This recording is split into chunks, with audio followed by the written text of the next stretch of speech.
10 محرم کے دن ہر ایک امام حسین کے قدموں پہ قربان ہو رہا تھا، اور یہ منظر دیکھنے کے لیے تمام عالمین کے فرشتے کربلا کے میدان تک آ پہنچے۔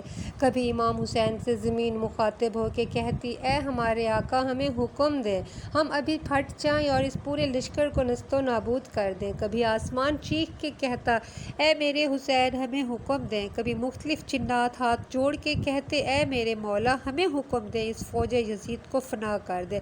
امام حسین تمام اولیاء، فرشتوں اور جنات سے کہتے ہیں، یہ صبر کا امتحان ہے، میرا اللہ میرا صبر آزمانا چاہتا ہے، میرے خون سے ہی اسلام کو زندگی ملے گی، کیونکہ میرے شہید ہونے کے بعد رہتی دنیا تک کسی بھی یزید کی یہ مجال نہ ہوگی کہ میرے نانا محمد مصطفیٰ صلی اللہ علیہ وآلہ وسلم کی شریعت کو جھٹلا سکے۔ بس اب مولا حسین کا امتحان دیکھ رہے ہیں۔ امام حسین علی اکبر کے سینے سے برچھی نکالتے ہیں تو کبھی 6 ماہ کا بچہ قربان کرتے ہیں۔ جب آپ کے ساتھ کوئی نہ رہا، آپ خیموں میں تشریف لائے، بیویوں کو الوداع کہا، امام ساجد کو وصیتیں کی کہ اسلام کے لیے ہر دکھ تکلیف برداشت کرنا، لیکن قدم قدم پہ نانا کی رسالت کی گواہی دیتے رہنا۔ جیسے ہی بیویوں کو الوداع کہہ کے ذوالجناح کو حکم دیتے ہیں کہ مجھے میدان میں لے جاؤ، ذوالجناح آگے نہیں بڑھتا۔ امام حسین ذوالجناح کے قدموں میں دیکھتے ہیں، آپ کی بیٹی سکینہ ذوالجناح کے پیروں میں لپٹی ہے۔ آپ اترتے ہیں، اپنی بیٹی سے فرماتے ہیں، اے میری بیٹی سکینہ، اپنے بابا کو الوداع کہو۔ بی بی سکینہ فرماتی ہے، بابا جان صبح سے لے کر جو میدان میں گیا واپس نہ آیا۔ امام حسین فرماتے ہیں، میری بچی، ہمارے خون سے تمہارے نانا کا دین بچے گا، صبر کرو۔ آپ یتیمی کا پرسہ دیتے ہیں، میدان میں آ کے بآواز بلند فرماتے ہیں، لوگو، میں رسول اللہ کا نواسہ حسین ہوں، فاطمہ کا بیٹا، علی کا لال ہوں، جس کے لیے رسول اللہ نے فرمایا، حسین مجھ سے ہے، میں حسین سے ہوں، میرا خون رسول اللہ کا خون ہے، میرا گوشت رسول اللہ کا گوشت ہے، مجھے کیوں قتل کرنا چاہتے ہو؟ کیا میں نے شریعت میں کوئی ترمیم کی، کسی انسان کا حق غصب کیا؟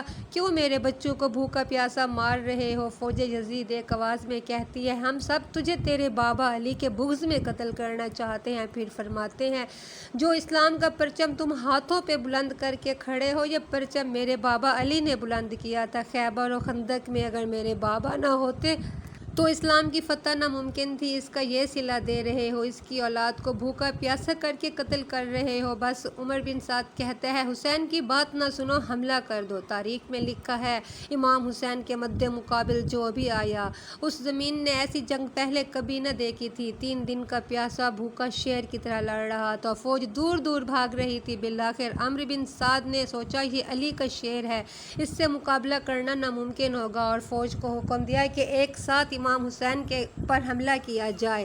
آدھی فوج خیموں کو آگ لگا رہی تھی، بس ہزاروں کی فوج نے امام حسین کو چاروں طرف سے گھیرا اور دور دور بھاگتے ہوئے امام حسین کو تیر مارتے رہے، نیزے مارتے رہے، کچھ امام حسین کے خیموں کو جلاتے رہے۔ امام حسین کبھی خیموں کی طرف جاتے تو کبھی سپاہیوں کی طرف آتے، اتنے میں آواز غیب آتی ہے، اے حسین، تیرا اللہ تجھ سے راضی ہوا۔ امام حسین تلوار کو روک لیتے ہیں، فوجی جیسے ہی امام حسین کی رکی ہوئی تلوار دیکھتے ہیں، جو لوگ امام حسین کو دیکھ کر دور بھاگ رہے تھے قریب آنے لگتے ہیں، جس کے ہاتھ میں جو چیز تھی امام حسین کی طرف پھینکنے لگتے ہیں۔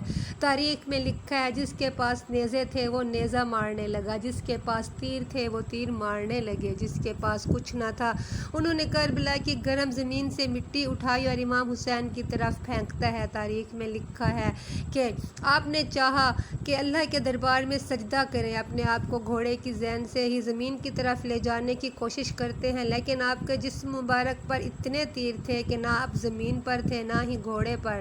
بس جو بھی امام حسین کا سر کاٹنے کے لیے قریب آتا ہے، امام حسین کے چہرے میں اسے رسول اللہ کا چہرہ نظر آتا ہے، وہ چیخ کے دور ہو جاتا ہے۔ شمر نے کہا کہ یہ کام مجھ سے ہی ہوگا، اس نے امام حسین کے سر سے امامہ اتارا، آپ کے بالوں میں ہاتھ ڈالا، چھری کو گلے پہ رکھا اور مسلسل کاٹتا رہا۔ سر بدن سے الگ ہونے کے بعد جب دیکھا تو آپ کے لب ہل رہے تھے۔ شمر نے سوچا شاید حسین ہمیں بد دعائیں دے رہا ہوگا، قریب آ کے جب سنتے ہیں تو امام حسین فرما رہے تھے، اللہ میرے بچوں کی قربانی قبول کرنا، محبوب کے نواسے حسین کو اس عظیم امتحان کے لیے چنا، میری قربانی قبول فرما، اگر میری 70 جانیں ہوتی تو بھی تیرے نام پہ قربان کر دیتا، لاکھوں